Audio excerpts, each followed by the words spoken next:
Welcome to the B2B Content Show, a podcast about the how, what, and why of B2B content marketing. I'm Jeremy Shear, your host, and my guest today is Bridget Bell, VP of Communications at IronNet, a cybersecurity company delivering collective defense. And Bridget is here to talk with us today about creating effective content conversation tracks. And we'll get into that in just a second. But first, Bridget, hello and welcome. Hi, Jeremy. Thank you so much for having me on today. You are so welcome. So, give us like the 30-second overview of who you are and a little bit about your experience and how you ended up at IronNet. Sure. So I've been in communications and marketing about 20 years. And in that time, really started with public relations and more on the true content side and evolved into doing more of the marketing aspects of it. So was attracted to IronNet because of our strong leadership and just cybersecurity is such a growing field. So I was able to bring my experience both in PR, marketing across the board to really build out our content plan and these content conversations we're going to talk about. Okay, well, let's get right into it. So, content conversation tracks. Let me just start really simply by asking you, what is that? What is a content conversation track? Sure. At IronNet, communications really means all forms of content. So my team covers everything from content marketing to PR to social to graphics, every type of content. And so, really, a content conversation track is taking the idea of that funnel, the engage, nurture, convert, and making it more engaging for the buyer so that it's more of a two-way conversation, not just let us put out some marketing content for you to consume, but we want to make sure that the buyer's journey includes more of the two-way street, that they're coming to us for thought leadership, that they are being delivered content that they are really interested in across channels. Okay, very good. And so, where does the track come in exactly? Like, let's just sort of define that as clearly as you can. Content conversation track. What is what Yes. what does that actually mean? So honestly, it's taking that the traditional funnel. So starting with engage, nurture, and convert, and really mapping out where the content conversations need to happen. And so at IronNet, we did this to say for each of our personas, what type of content do we need to have them coming back for more? And so it Mm, was defining over 60 pieces of content that mapped out to each portion of those conversations so that it would be let's start here. Here's how we'll engage a buyer. Then what topic would they be interested in next? Go to that next piece of content. What might they be looking for? So that we mapped out a full track of what that journey should look like for a buyer. okay. Can you give me a specific example of that? Of course. And I'll try to not get too technical with cybersecurity terms. Sure. But one of our personas would be a security operations center manager or a SOC manager. And so we want to figure out where can we meet that persona, where they're at with content that really attracts them. So it would be something like the latest nation state threat or the latest attack vector. So not even related to IronNet, but content that we know will help them in their day to day.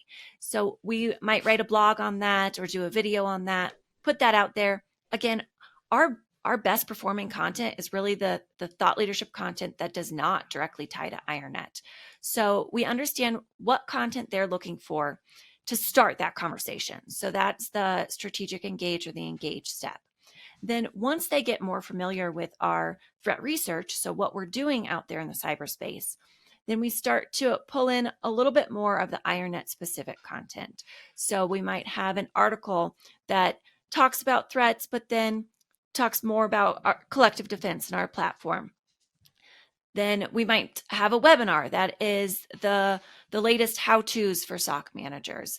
But again, really focusing on the buyer and not as much on IronNet until we get to the nurture and convert stages. At that point, we're really serving very specific to IronNet content up that gets into details about our platform, our differentiators. And at that point, the people who have gotten that far along in the conversation, they're really interested in that. And that's what they're looking for. So I would say that the whole reason behind creating a conversation track is making sure that we're meeting our audience at their interest level and having them come back and also tell us what they're interested in by their views, the downloads, the interactions with our pieces. And as I mentioned, my team also includes social media and PR.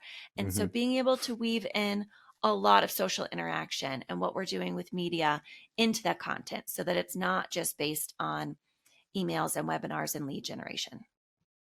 Okay, so like you said before, it's not just putting content out there and hoping people see it, read it, or whatever, but you want to have like a back and forth, a conversation, hence the word conversation track. And how, and is that specifically where social media plays an important role, that you're actually having back and forth sort of dialogue with prospects? The social media is definitely a huge portion of that, both paid and organic social. And we make sure that we weave in social strategies through all of our content marketing. I'd also say webinars and in person events. So that is Okay. all a portion of the content that we develop as well. I've been thinking sort of a lot about this. That, tell me what you think. That all the things that marketers do ultimately comes down to generating a conversation with prospects, right? Like a real, actual one-to-one conversation, especially in the B2B space, when so much of making a sale is predicated on earning trust and actually getting to know the person a little bit, right? At least most of the time. Um, that's kind of what it comes down to, having that real exchange of ideas, that kind of human level conversation. That's kind of what it's all geared towards. I mean, what are your thoughts on that? I completely agree. And I'd say the one word that I would really use to describe the content that we try to produce is authentic, Mm, because we want to have authentic content out there that our audience is interested in and will spur those conversations. Because whether it's B2B or even B2C, you're selling to another human being. And so want to make those connections and build those relationships and have content as that platform to do that, to have the content as the foundation to hopefully open doors for more in-person conversations. hmm. Yeah, and the word authentic is so heavily weighted, right? Or authenticity. I mean, it is, nobody would disagree. We could have a whole other conversation on, well, what exactly does that mean? How do you achieve authenticity, right? There's no one way. But I think maybe kind of the central way is by, being genuine. Although I'm not sure how much that helps. That's just, well, what does that mean, being genuine? But being conversational, right? Not selling, not always, right? As kind of what we're talking about. But when it's time to sell, yeah, but you have to earn the right for that, to earn the right to Exactly. do that, and just get to know people in a more human way. And that's, I think, Right. what we really mean when we talk about being authentic. That it's not sales first or even product first, Yeah. but it's that relationship first of how can we put content out there that human on the other side of the screen is going to say this was beneficial. um, Great that it's IronNet that gave it to me, but it's not so sales heavy that they feel like they have gotten through this article and all they got was learning more about the IronNet product. Yeah, or if you want to learn anything actually useful, you have to contact us and talk to our salespeople. It's like, Exactly. right, it's some combination of content that's useful and that maybe helps you solve a problem or just makes you think a little bit, and has a point of view, has some personality, Yeah, coming and through. I know thought leadership is a very overused term, but it's truly that thought leadership of putting out an opinion or a bold statement that we're trying to help our audience out there. And so really our threat research is how we do that. And so one of our best performing blogs was on a recent um, new ransomware tool where it had nothing to do with IronNet. And being able to put that out there to say, look at what we found, this might help you Hmm. prevent an attack or something in the future, um, is a great way to make that connection. Yeah, just providing answers to questions that people have, stuff Yes. that's And useful. to I mean, true questions that they're actually curious about. Yes, right. Not just clickbait kind of stuff. Right, for Exactly. sure, for sure. So, what's your advice for marketing teams that want to create effective or maybe more effective content conversation tracks? Sure, I would say take off your marketing hat and think more on the organic side. So whether it's writing like a journalist or trying to engage more on social, but it doesn't all have to be marketing.